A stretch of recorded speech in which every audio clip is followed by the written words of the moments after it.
বন্ধুরা, উত্তরাকানার ব্লগ চ্যানেলে আরও একটি ব্লগে তোমাদের সকলকে স্বাগত জানাই। কেমন আছো বন্ধুরা? আশা করি সকলে খুব ভালো আছো। আমিও খুব ভালো আছি। এখন সময় হয়ে গেছে সকাল 6:45টার মতো। তো আমি উঠে গিয়েছি, সমস্ত কাজবাজ করে নিয়েছি। তো দুধ দিয়ে চলে গিয়েছে, তো যাই একটু দুধটা গরম করে নিই। তো সকাল সকাল যেহেতু দুধটা দিয়ে যায়, তো সকালে উঠেই কিন্তু আমি দুধটা গরম করে রেখে দিই, নয়তো খারাপ হয়ে যেতে পারে। তো এখানে বাবু যেহেতু আজকে রবিবার, তো সেই জন্য একটু কমই খাবে, তো ওই জন্য কম করে করছি। আর সকলকে জানাই শুভ সানডে, মানে হ্যাপি সানডে। তো একটু দুধ গরম করতে গিয়েও একটু পড়ে গিয়েছিল। তো দেখো বন্ধুরা, দুধ গরম করে নিয়েছি, বাবুকে দিয়ে দেবো আর আমাদের জন্য একটু চাও বসিয়ে নেবো। তো সময় এখন অনেকটাই হয়ে গিয়েছে, তো সকলে মিলে এখন চা করারই এনজয় করছি। তো বন্ধুরা, ডেলি সকালে উঠে কিন্তু আমার সকাল সকাল সমস্ত কাজ হয়ে যায়, তারপরে কিন্তু আমি রান্নাটা বসিয়ে দিই। তো এখানে দেখো বন্ধুরা, আজকে সকালে সকালে উঠে কাজকর্ম সব হয়ে গিয়েছে, এখন বসে গিয়েছি চা করতে। তো একটু আদা এবং একটু এলাচ দিয়ে দিলাম যাতে সুন্দর গন্ধ আসে। তো সকাল সকাল রবিবার এইভাবে চা করলে খুব খেতেও ভালো লাগে এবং আমাদের ভালোও লাগে। তো চলো বন্ধুরা, এখানে চাটা হয়ে গিয়েছে আর ওর বাবা উঠে গিয়েছে, সবাই মিলে ব্রাশ করে নিয়েছে একসাথে। আজকে জানো তো, আমাকে আর অতটা কষ্ট করতে হয়নি, কারণ ওর বাবা যেহেতু সানডেতে থাকে, তো বাবুকে ওর বাবাই ভালোভাবে ব্রাশ করিয়ে দেয়। আর আজকে দিনটা আমার ওই কাজ থেকে ছুটি হয়ে যায়। তো একটা দিন ছুটি নিতেই সবারই ভালো লাগে, বলো বন্ধুরা? তো চলো বন্ধুরা, এখানে চাটা হয়ে গিয়েছে। আর দেখো, কালকে খেয়ে এনেছিল কুরকুরি, তো ওই প্যাকেটটা অত বড় আর একটুখানি ছিল। তো দেখো বন্ধুরা, এখানে চাটা খেয়ে নিচ্ছি আর সুন্দর ওই কুরকুরি দিয়ে খেতে আজকে মনটা ভরে গিয়েছে। আর দেখো বন্ধুরা, একজন আমার যা এখানে থাকে, ওরা দিয়েছে একটা শাক। তো আমি বসে গিয়েছি এখানে শাকটা বাছাই করতে। আর যেহেতু আজকে দিয়েছে, আজকে ভালো করে বেছে রেখে দেবো ফ্রিজে, পরে একদিন রান্না করব। তো দেখো বন্ধুরা, আজকে ওদেরকে দিয়ে দিয়েছি খেতে, তো ওরা খাচ্ছে আর আমি শ্যুট করছি বলে ওরা হেসে ফেলছে। তো দেখো বন্ধুরা, ওদেরকে দিয়ে দিয়েছি আর আমিও খেয়ে নিচ্ছি একটু অল্প করে। আর এদিকে শাকটা বাছা হয়ে গিয়েছে, চলে এসেছি আর সমস্ত কাটাকুটিও করে নিয়েছি। আর সকালবেলা রোজের মানে সানডে হলেই এরকম কাটার হয়তো প্রবলেম হয়। দেখো বন্ধুরা, সমস্ত জোগাড় করে নিয়ে রান্না বসাতে বসাতে প্রায় আমার কিন্তু 11টা বেজে গেল। তো সকাল সকাল করে উঠে সমস্ত কাজ করে নিয়ে রান্নাটা করে নিচ্ছি।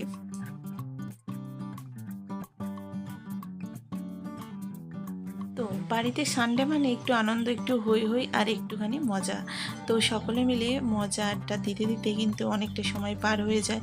তো তারপরে কিন্তু রান্নার খেয়াল একটু কমে আসে। তো যেহেতু রান্না করতেই হবে, তো তার জন্যই চলে এসেছি সুন্দর করে রান্না করে নিতে। আর সানডে মানেই তো একটু চিকেন আসবেই বাড়িতে, কারণ একটা ছুটির দিন যেহেতু। তো ওর বাবা বাড়িতে থাকে, প্রত্যেক সানডেতেই কিন্তু চিকেনটা আনার ব্যবস্থা করে। তো আগের সানডেতে গুরু পূর্ণিমা ছিল, তো সেই জন্যেই কিন্তু চিকেনটা আমরা খাইনি। তো আজকে ভাবলাম একটু রান্না করি। এখানে দেখো ভাতটা বসিয়ে নিলাম আর এদিকে তোমার আদা রসুন বাটাটাও করে নিয়েছি। এদিকে আলুটা ভেজে তুলে রাখলাম আর এখন দেখো কড়াই পেঁয়াজ দিয়ে ভালোভাবে ভেজে নিচ্ছি। এই একই স্টাইলে রান্না। আমি যেহেতু গরম জলটা ব্যবহার করি, তার জন্য কিন্তু মাংসের টেস্টটা অপূর্ব লাগে। তো বাড়ির সকলে কিন্তু এইভাবে খেতে পছন্দ করে, তো তার জন্যই কোনো দিন বলে না যে আমি একটু বানাই। তো দেখো বন্ধুরা, চলে এসেছি রান্না করতে। আর এখানে দেখো সমস্ত গুঁড়ো মশলা অ্যাড করে নিলাম, ভালোভাবে মশলাটাকে কষিয়ে নিচ্ছি। আর সুন্দর করে কষানো হয়ে গেলে কিন্তু এর টেস্টটাও অপূর্ব আসে।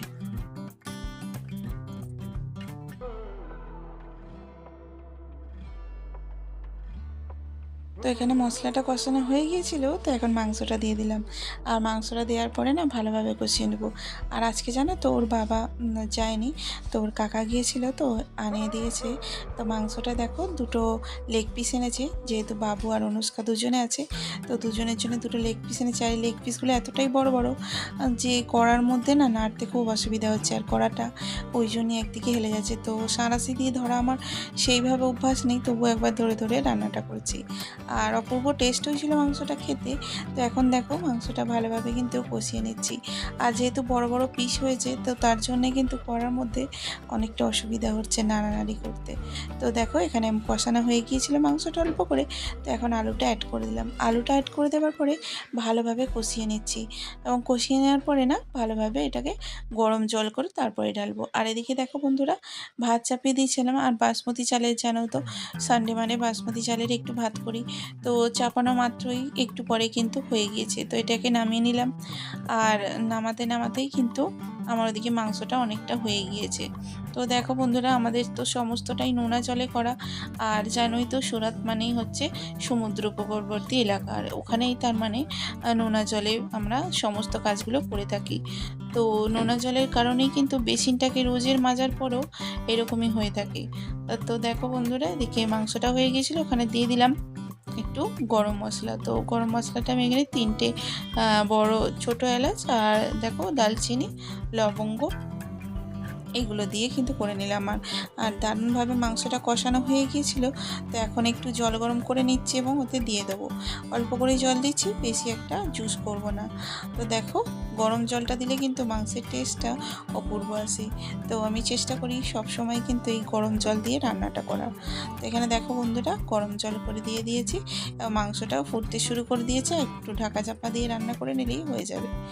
তো তোমরা তো জানোই, এখানে যেহেতু নোনা জলে সমস্ত কাজ করতে হয়, তো খাওয়ার জন্য কিন্তু আমাদের এখানে বিসলারি বোতলে করে জল আনা হয়। তো ওই জলটাই আমরা খাই এবং সমস্ত রান্নার কাজেও আমরা ব্যবহার করি।